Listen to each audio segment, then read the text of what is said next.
Today, we're visiting ChoZen Retreat Center in Sebastian, Florida. Located in the heart of America's most biodiverse lagoon ecosystems is ChoZen's Retreat Center and Sanctuary, sitting on 40 acres of stunning wetlands, nature trails, and lush terrain. Through regenerative practices, the local community is creating nourishing gardens, permaculture food forests, and a safe haven for endangered wildlife.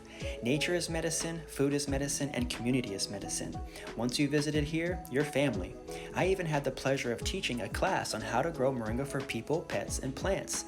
They fed us lunch from the gardens. Book your next intentional gathering with friends and family. Refresh, renew, and recharge. Deepen your meditation practice and cultivate connection with self and others. Elevate, inspire, and build. This is a family-friendly community space. It's a camp for the humanity of the future. Get back to nature and connect with other artists, health practitioners, and community leaders.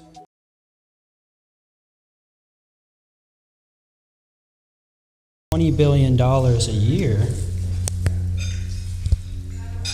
Moringa makes more and sells more and has more uses for the plants. So I'm just trying to get mine. There we go. Welcome. Thanks, everybody. So,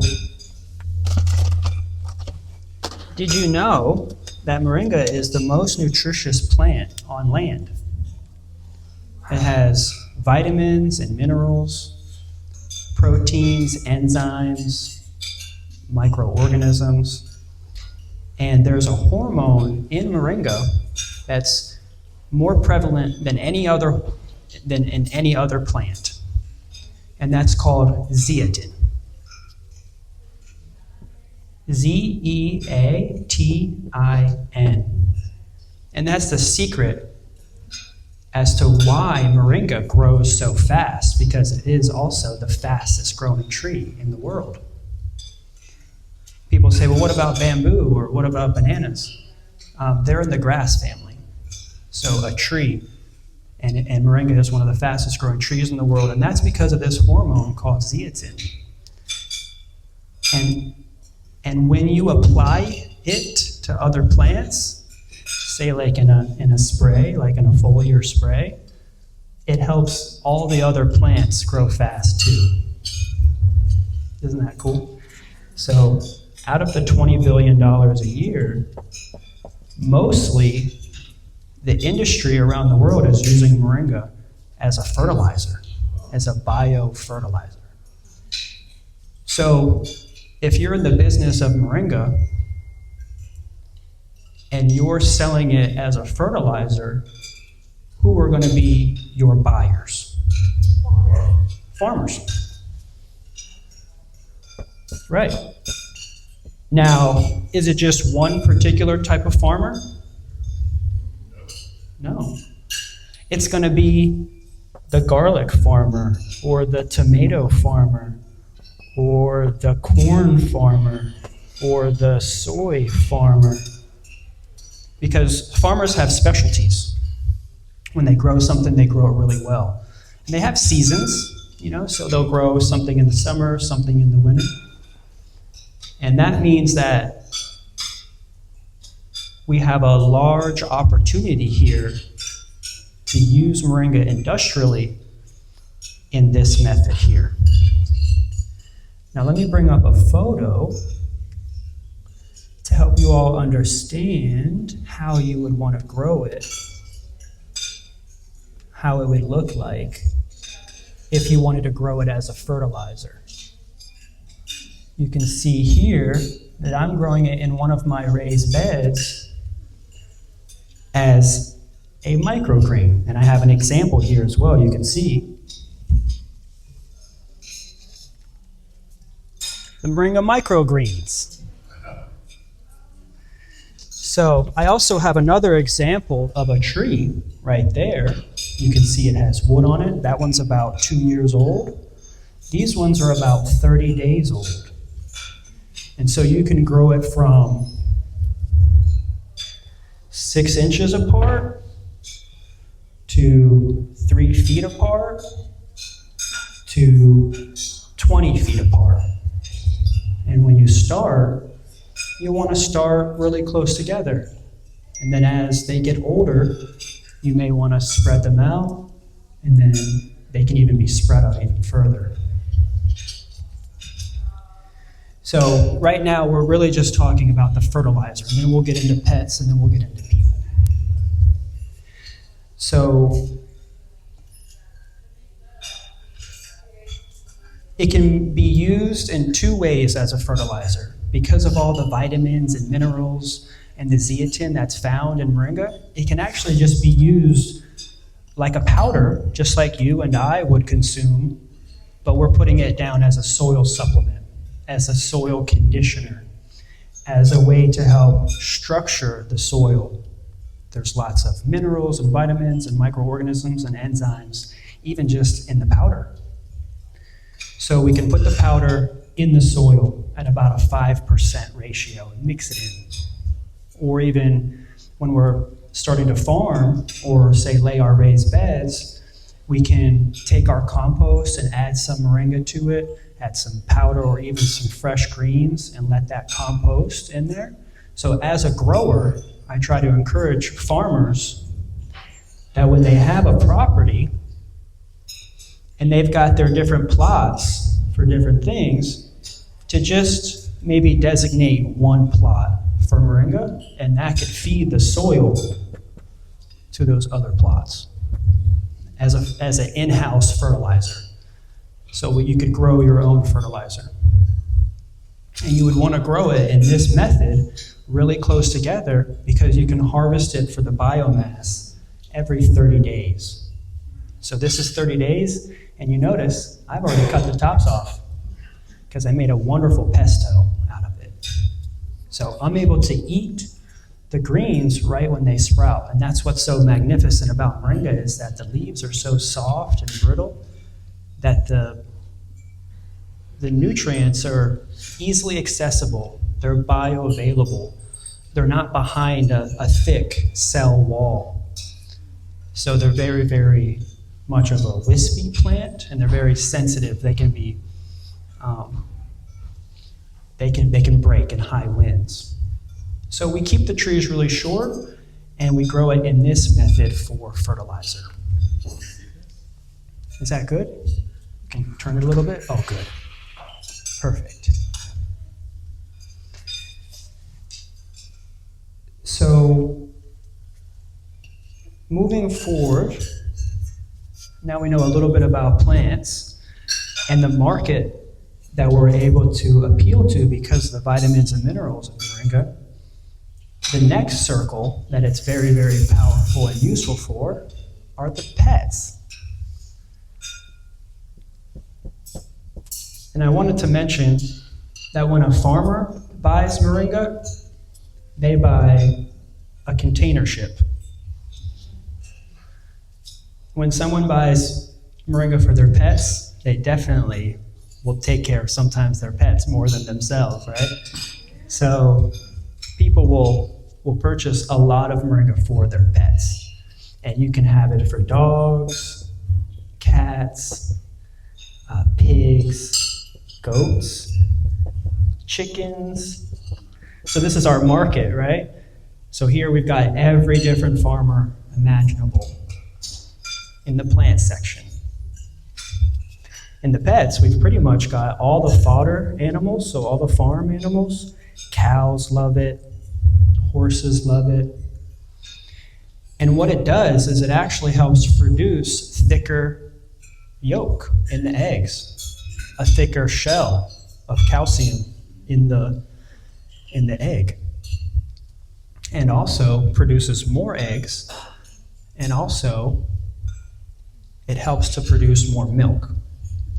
So for animals like goats, it helps to produce more milk.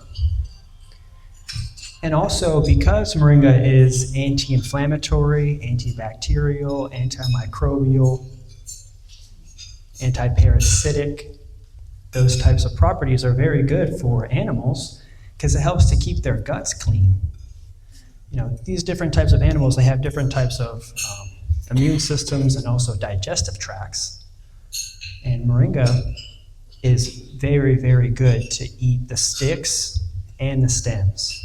So for the pets and animals, if you're growing it, you can really just cut it, put it in a pile, and let your animals go at it.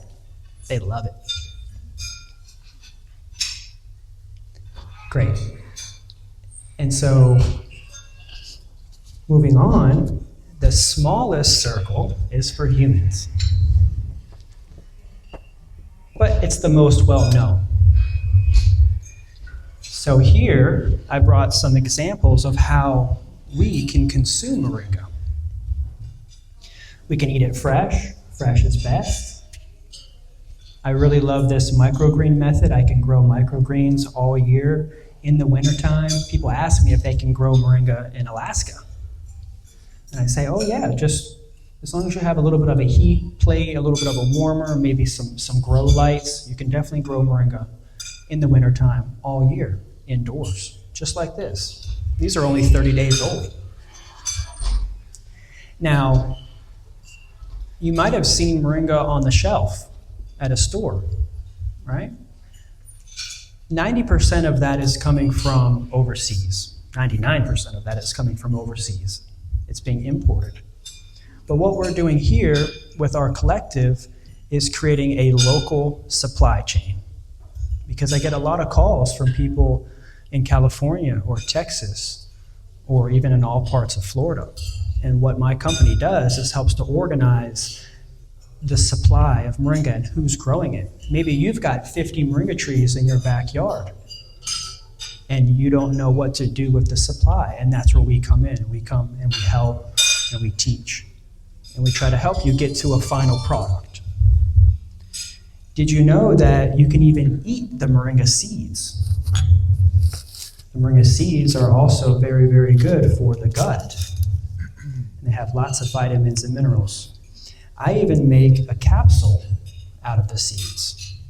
And that's a whole seed powder capsule. We're mostly familiar with the green powder. It's not going to be green if you go buy it from the store because they're using a different quality moringa. This is a real human consumption quality, straight from my farm in Plant City. This is actually the machine that I started with to help make capsules. This is a little capsule machine. You can come check it out. And this big boy right here is the oil machine. This is what I use to press the seeds to make the oil. You can see the oil here is very nicely colored. It's super rich. It's like liquid gold. And the name moringa, the moringa that we grow, is called Moringa oleifera. And there are 13 types of moringa all over the world, but the one that we grow is called oleifera. And that's because it's oil producing. So it produces oil. And that's what it was developed for. Have you ever seen the moringa fruit? Let me show you. Can you see that? There you go. It's called the drumstick. And it holds about 20 seeds inside, and throughout the course of a moringa tree's lifespan, it can produce even upwards up to 1 million seeds. Inside of the green drumstick, once it's dried, you can see the seeds inside the pod right here. Does that show up? Nice. The oil is actually right inside the seed.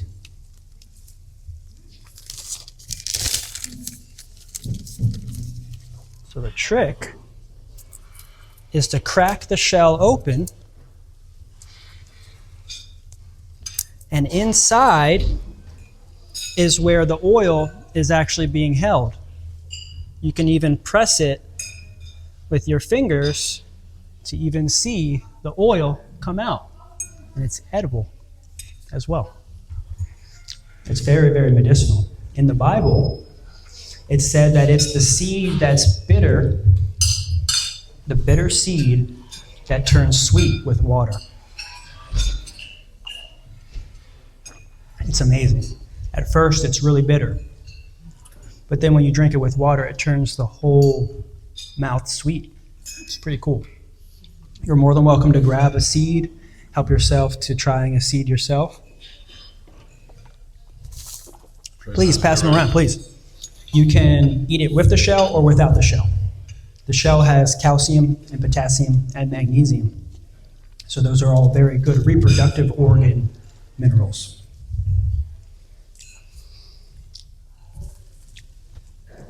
We also steep the leaves in 190 proof organic grapeseed alcohol.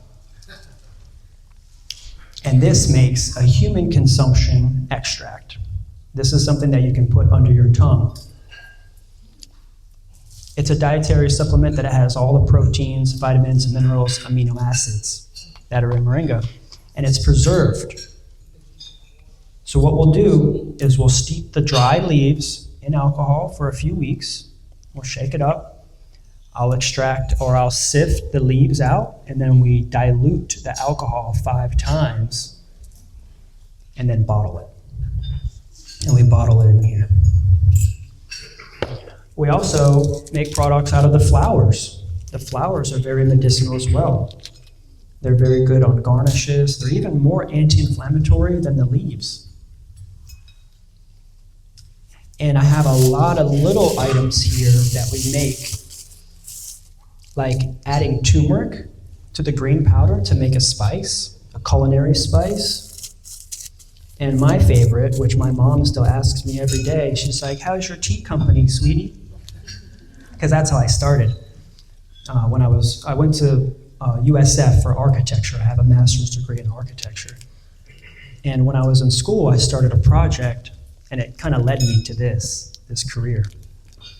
But when I was in school, I was thinking of what are some of the oldest, longest running businesses in the world. And there's this one tea company in Tibet that has a building that's over 1,000 years old, and they still operate out of that building. And that blew my mind. 1,000-year-old company? That's a tea company. So I said, maybe I should get into the tea business, because it's the longest known business still running. And we all know about the Tea Party and all that stuff. So kind of did a quick little rundown. How are we on time? How much more time do we have? 30 minutes? Great. I'd like to go ahead and even open up to a Q&A, because that will help inspire you to get more involved in the conversation. If you have any questions, I'm sure most of you have already heard about it. And we can talk anything about the medicinal properties. I do have another slide here that I want to show you. And then we can even get into the design and the practical uses of moringa. Here are the benefits of moringa right here. Has over 300 known uses. Preventative cures. Oops, did I say the C word? Sorry. Preventative known uses. There's a researcher in California, UC Davis, and she was working on moringa for a few years and actually proved that it helps to inspire the pancreas to produce insulin for those suffering from diabetes. So it can help reduce the symptoms of diabetes. Some of the things that I've noticed in my journey, because I fasted on moringa. When I got into this business, I wanted to know if this was the real deal. So I fasted on moringa tea and water for 30 days. That changed my whole life. I did that at the end of a 2-year fasting journey. It started on Sabbath, and then I would go Saturday or Friday night to Sunday night, and I would do that every week. Just moringa tea and water. I was going to school, I was in the Masters of Architecture program, but I wasn't yet a master of my body. So I wanted to figure that out.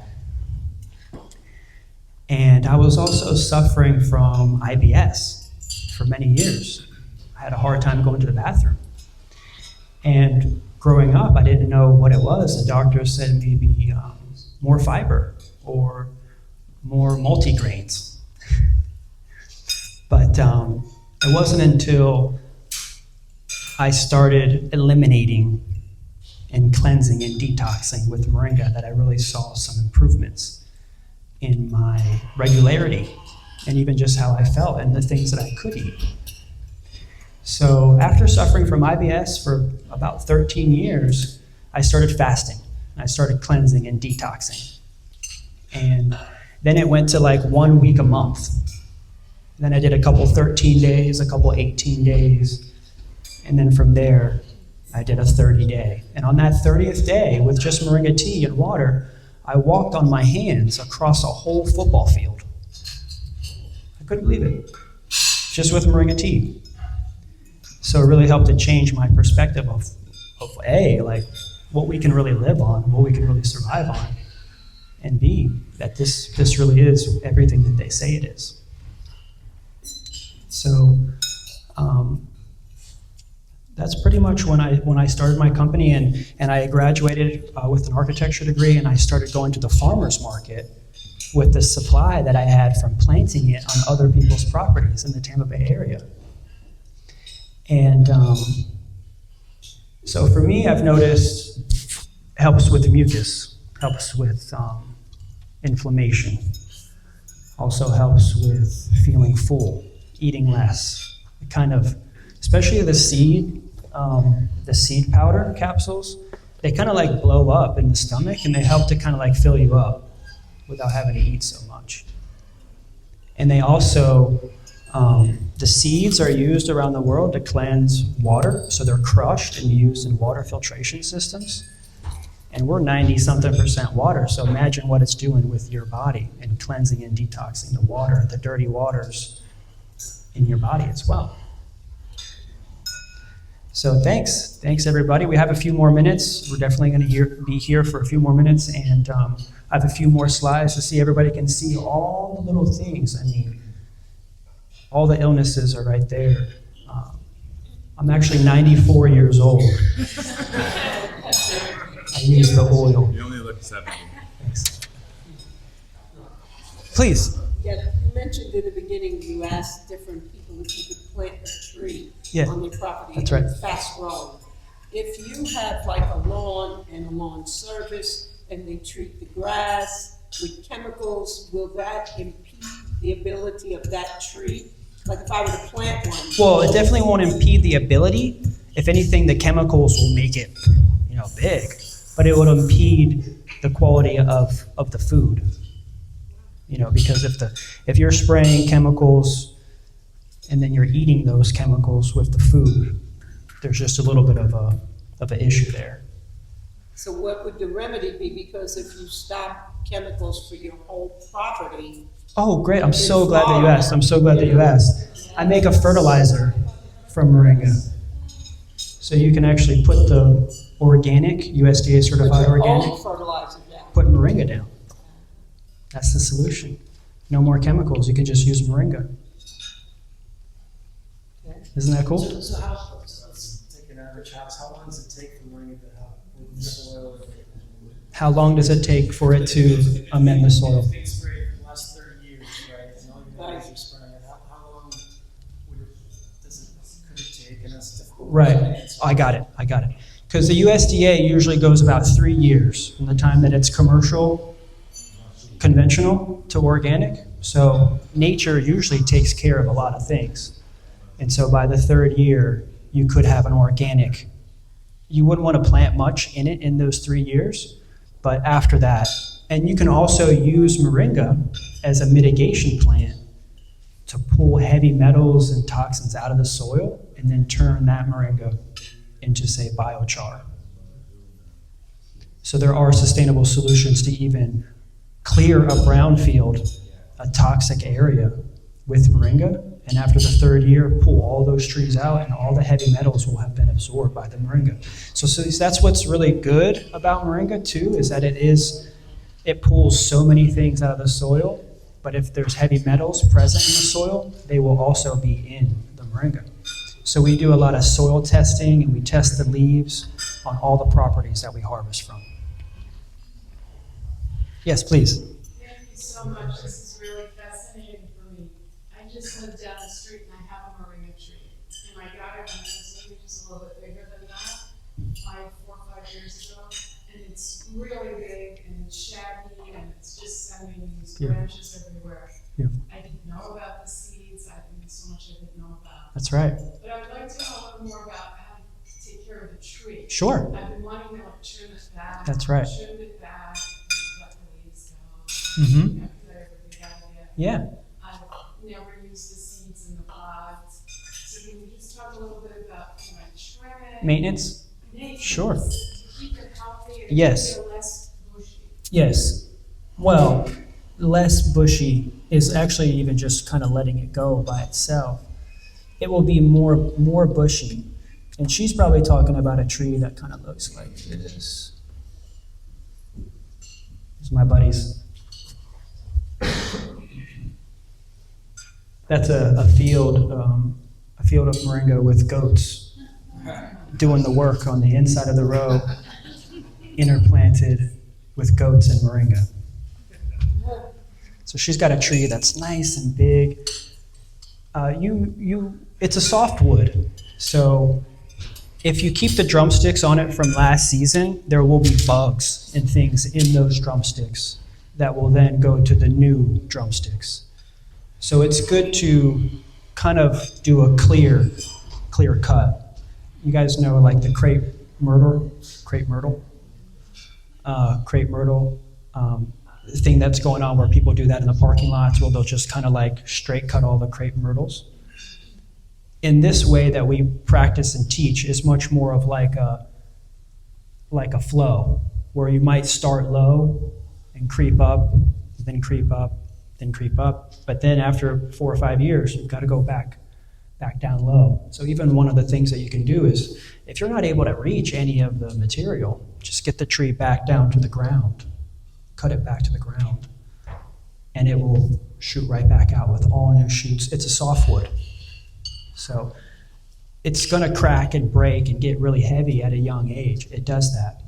So in the wild, what it does is it gets really big, really fast. It's soft. So then it breaks and it falls.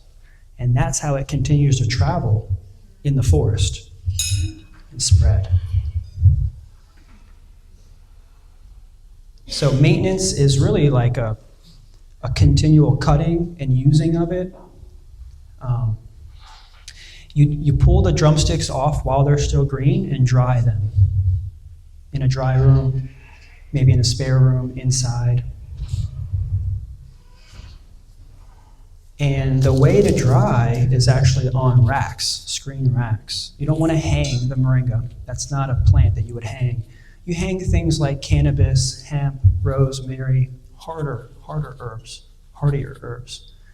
But moringa is so soft and brittle and watery that if you bundle it and hang it, it'll turn moldy and black and bacteria will form. So it's best to strip the greens from the sticks and stems and have it spread out on a rack. And you can make a simple rack at home and even do it on a kitchen table and just put the greens on a screen and dry them and make your own loose leaf tea that you have access to for your own supply. Does that help? Yes. Good. How about the seeds? When you were doing the microgreens, did you sow them or just put them right in the dirt? Oh, good question. So I do have all these steps on my YouTube channel. It's Grow Moringa, and it's actually I can have everybody a QR code there you can scan. What I do is I inoculate all of my seeds with my fertilizer. So this has all the microbes and minerals and vitamins from moringa already in it. So I'll soak the seeds overnight in the moringa extract. We call this moringa leaf extract, and although this is moringa leaf extract as well, this is for the plants and this is for the people. This is much more of an industrial, big vats that we're making it in USDA certified organic. But we're taking lots and lots of leaves and putting them in the tanks to make this. So inoculating the seeds for 24 hours in the biostimulant, we also call it biostimulant as well. And I planted 200 seeds in this little 10 by 20 tray. So there's 200 seeds that I planted in there. And it's been producing, and it'll continue to produce for the rest of the wintertime. And then what's great about this particular microgreens kit, if you grow moringa, it's not a one and done. It's a harvest every 30 days, and then they're gonna get so big that you can pull them out and plant them in the field. It's always flowing, it's never ending. You know how like with microgreens like maybe kale or broccoli or lettuce or something, it's just a one and done. But this is over and over and over again. It's so abundant. And they get thicker and they get bigger, and over time they form a tuber, and you can take that tuber and you can take it out and plant it in the ground or plant it in a pot. If you have a business, you're starting 200 trees, you spent maybe $20 on seeds, you're turning that into $2,000 or $20,000 just with this one tray. And that's what I hope to teach with the business side of things. So I learned about Moringa years ago, and it's been a while, and I'm so grateful to have this refresher. And Good. just something about your question reminded me of something I learned a while ago, and I apologize if I'm correct me if I'm wrong or repeating, but what blew me away is that a Moringa tree can grow more than 20 feet in a year. That's right. Right? So for me, like the idea of like chopping a tree, you know, like at waist level feels devastating. It's, you know, like it's tough. It's like, oh, it's horrible, I'm killing this, but it's actually really helping it thrive. And that's it's so amazing to hear how that's actually its like migratory method is getting, you know, top heavy, falling down and traveling that way. So knowing that we're helping exactly the Moringa to thrive by practicing it that way. And then there's so much we can do with the wood, with the leaves, with the bark, everything, regardless of the circumstances it's growing in. That's amazing. It's amazing. Yeah.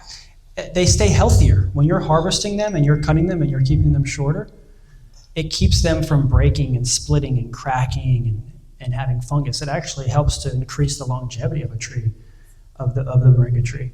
What's the longevity of the tree? So there's a 50-year-old tree in St. Pete, 55 about now.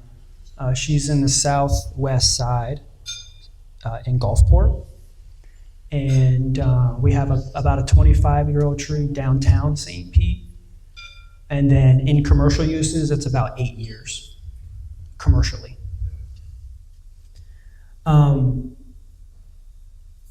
So you guys understand that when you pop a top, it splits into two tops? When I learned that about plants, that blew my mind. That was it. I was like, you mean to tell me I can double my money by going like that? That's it. And so you get a more bushier tree, a tree that has more seed pods on it and will have more seeds and more oil. Let's see, another photo. I'll show you an example of that, cutting and trimming back right here. This is gonna blow your mind right here. Let's see. This is one of my big trees in South Tampa.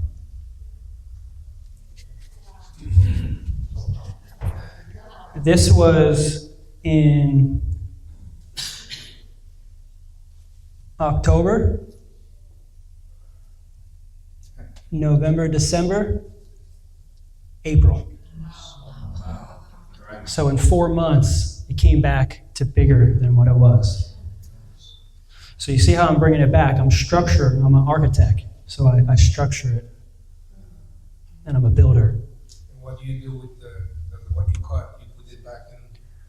Exactly. So what I'm bringing here is I'm taking that to market, taking that to the farmer's market.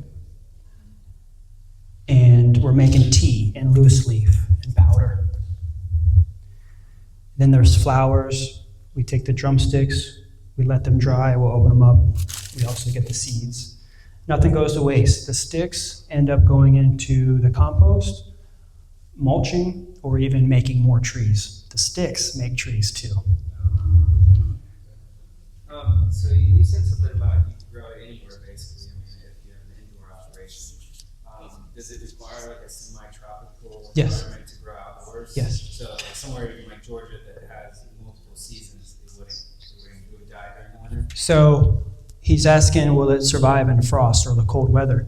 You see the bark is so thin, you can scratch it and peel the bark off. That means that there's no barrier from the outside world to the inside world. So what happens is as soon as it frosts out here, it explodes inside the stem, and the stem explodes, and it dies, the stem. So after a frost, the stems and the whole tree is done. And then it regrows from the roots every year. It just regrows from the roots. So if you have a nice mulch pile or a nice soil system protected, you can keep a tree outside in a frosty area, but it will die back to the ground every year. And that does cause a little bit of problems because it takes a little bit longer for the tree to come back every year. So if you can get it into some sort of protective measure like this, and I put this one here just for that frosty question.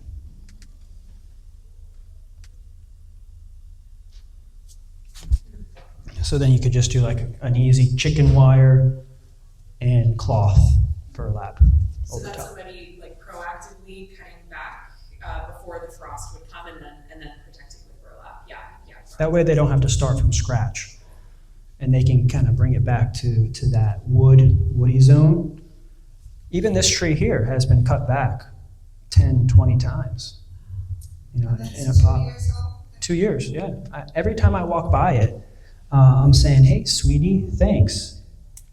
And I pop the top.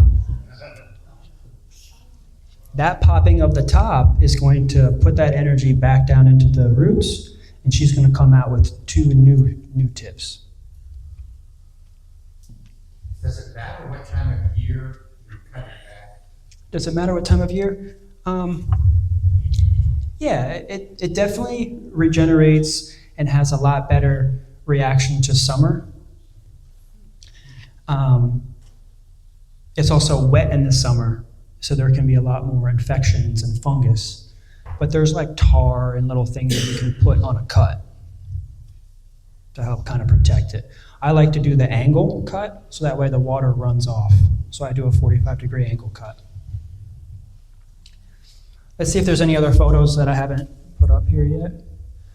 You guys have seen the flowers, but what is the most closely related plant to moringa?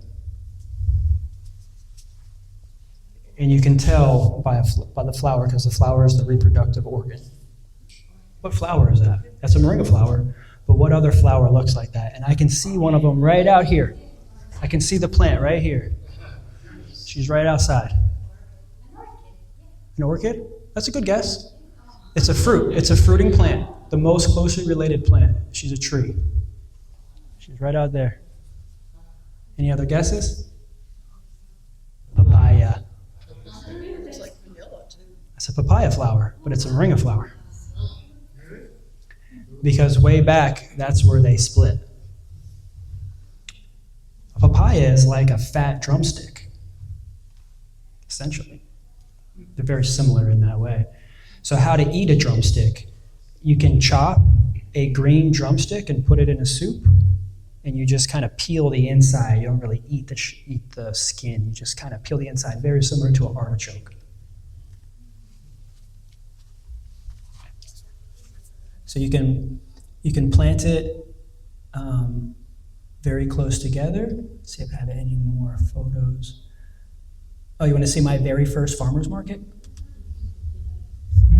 2016.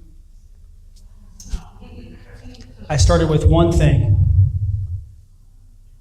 I literally just had loose leaf on my table, loose leaf. And then the next person came over and was like, do you have powder? I was like, well, I guess. So next week, I figured out how to make powder. And I put powder on the table. And the next week, somebody came over and was like, do you have capsules? I was like, I'll have them next week. So then that just developed into all of this. Just the customers are like, well, do you have oil?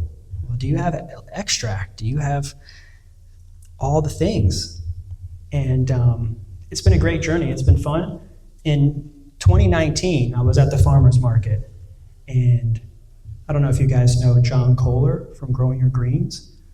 He was at the farmer's market, and I spotted him out there. I was like, what? No way. And he was like, shh. He's got his hat on and everything. Little Filipino guy, and he's like looking. I'm like, I got this, and I got the whole spread on the table, and he just walks away. I'm just like, dang, famous people are weird. I see him eating at the table about 30 minutes later, and he's on his phone, and then he looks up, and then he comes running over to me because he's on my website. He's like, I'm in town only for a little while, but I need to do a video with you. I was like, great, what took you so long to ask? So then the next day he came over to my farm, and I had just moved into my farm. And we did an amazing recording that day. And that video has like 1.5 million views on YouTube, and it blew me up big time. So I'm trying to do the same thing and be a John Kohler for my members. And so in May, I'm going to Sicily to visit with one of my members on their farm and bring in 10 of my members with me. I just came back from getting flown out to California. A member wanted me to visit their farm in California.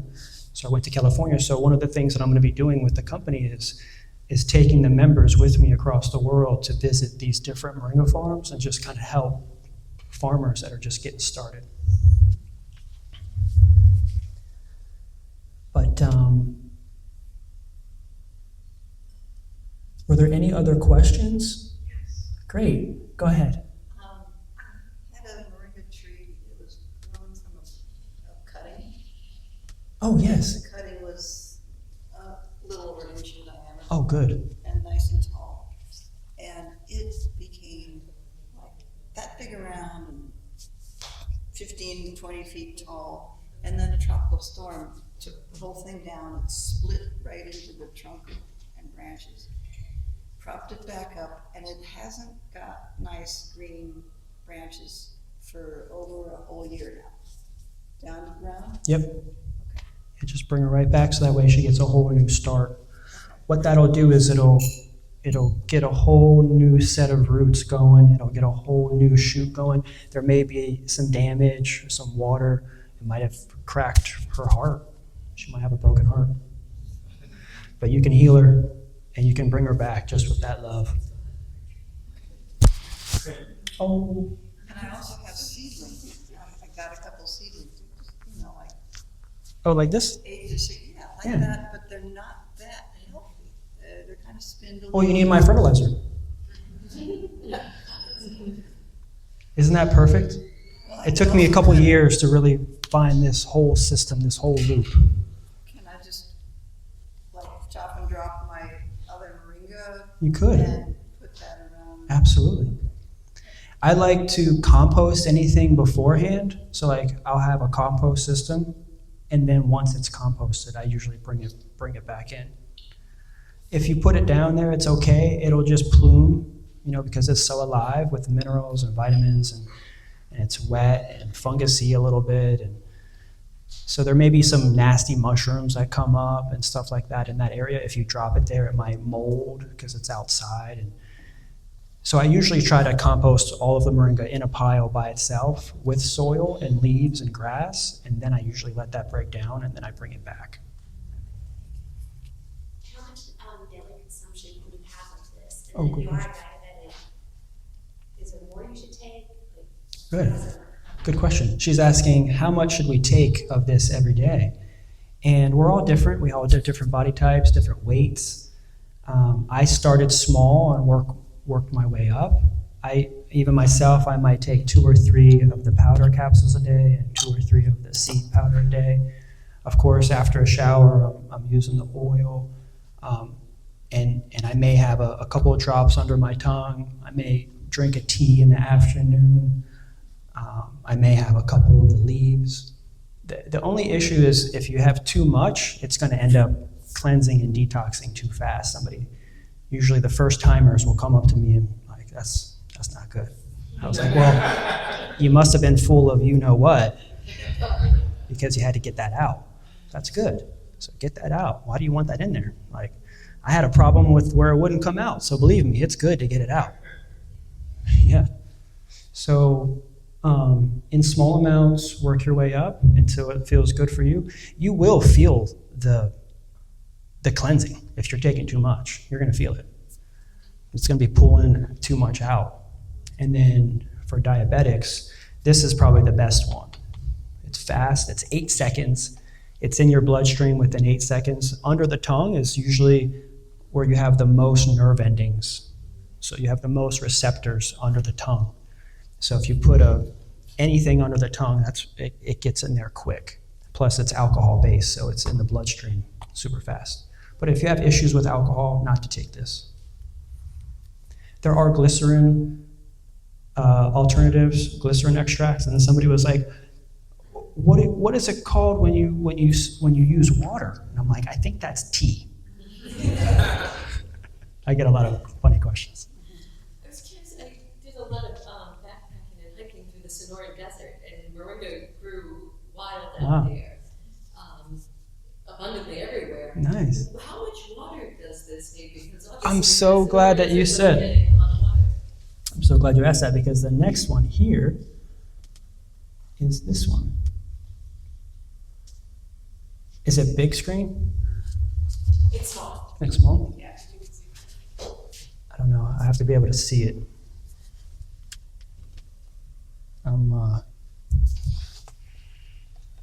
Can you guys see it? I mean, it's too small. I have to be able to see the screen because I need to press that button down there. But essentially, it's moringa drought tolerant. Only requires 5 milliliters from sprout, and then you can grow it without irrigation, which I do at my farm. I don't have any irrigation. And then also, it continues to live with no water. So it's not a succulent, but it's soft enough, the bark is thin enough to where it can absorb water from the air. So yes. How much time do you need to create a moringa business? A moringa business? Good question. Thank you. That's my favorite part, is the moringa business. That's really what I'm passionate about. I started making a living from moringa in 2015, and by 2016 I was fully sufficient from moringa. Yeah, he's no business, all play. So is this something that some people do in their spare time? It's just a part-time thing? Okay, yeah, good question. I'm going to continue off of the first question that you asked. Do you want to sell plant food, pet food, or people food, and then pick your lane? You kind of start with something and run with that one thing, because there's a lot behind, say, the marketing and advertising, and just the mind for guys, one shot, not too many multitasking in business. You've got to be really good at one thing. So you could get started tomorrow buying a container ship of my fertilizer and start selling it in garden stores tomorrow. Or you could plant a seed, and within 30 days you could harvest your first greens. You could take your first greens to the farmer's market in 30 days. Or after about a year to 2 years, you could have hundreds of trees that are producing hundreds of kilos of powder. So that could take about 2 years. So you can go with, right now, you could buy a container ship of seeds today. You could start your business tomorrow. And then just really kind of figuring out what you really want to sell and do that one thing really well. Like, I try to get people niched down where it's like, if you're going to do tea, don't worry about anything else. Just sell at least $100,000 worth of tea before doing anything. And that gets people comfortable to be like, well, I have enough loose leaf now. Maybe I can make powder. But if you're starting off with everything, you're going to get a little bit burnt out because it's a lot of making. So where would you possibly want to start? I'm just yeah. No, I don't know. I'm just thinking about it. I don't really have the time for it. That's what I was wondering. Could be just planting the seeds right now, and then maybe over time they do the work for you. They're going to do all the work, and then by a year from now, 2 years from now, you call me and you say, hey, I've got a big, huge tree in my backyard. Can you come and cut it for me? And that's where you, as a member, get services, because you're not going to necessarily call me, but you're going to put the word out to the hundreds of other people in the neighborhood. And they're going to see that too. And they have businesses, and they go to farmers markets, and they're going to say, ooh, I need greens. Can I come and harvest it? And so we're really working together because we've got a lot of people that have trees and land, and we have a lot of people that don't have trees and don't have land, and we put them together. So the people that have landscaping companies or HVAC companies or somebody with a truck, they have the opportunity to also harvest trees in people's backyards. So like if they're a service company, like even a carpet company or a cleaning company, they're already going to people's yards, they're already going to people's properties. If they're a member and they see a moringa tree, they have an opportunity to say, can I grab those leaves too? And then they help that owner out, and then they've got a place to possibly take those greens to get them dried. Either one of our facilities or another member has a drying space, because we have a database, we have a map, and it's a public map where if somebody calls me and says, hey, do you have moringa in California? I can say, yeah, go to the moringa map and call the member that's in California directly. Call them and buy it from them. Because my business is more of the marketing and advertising for the member. Because I'm getting so many orders, I can't even keep up with it. I'm 2, 3, 4 weeks behind orders sometimes during season when orders are coming in. And I do have some help with fulfilling some of the orders with members, but it's really like wanting everybody to be on their own square and have their own business, to be able to, everybody swipe cards. Everybody has a way to have a website and a way for them to also market and advertise, so that way they're not just depending on me. Because if everything shuts down again, we all need to have our own thing. Because if my website goes down, then everybody's website goes down, and that's not good. And so I'm trying to create resiliency within the company. So that way if I go down, or I'm on vacation, or I can't work, the business doesn't stop. It can still be running because there's still other people that have supply, which is what we're really building right now. Yeah, sustainability, resiliency. Were there any other questions? Good. Everybody learned a lot about moringa today? Thank you so much. Good. I'm very passionate about it. I'll probably be doing this for the rest of my life because it's simple. I can talk about one thing, and then I get really, really good at that one thing, and then I can have fun doing all the other plants. I don't have to talk about loquats and star fruit trees and stuff like that. I can eat them, but I made moringa the business. So thanks. Thank you.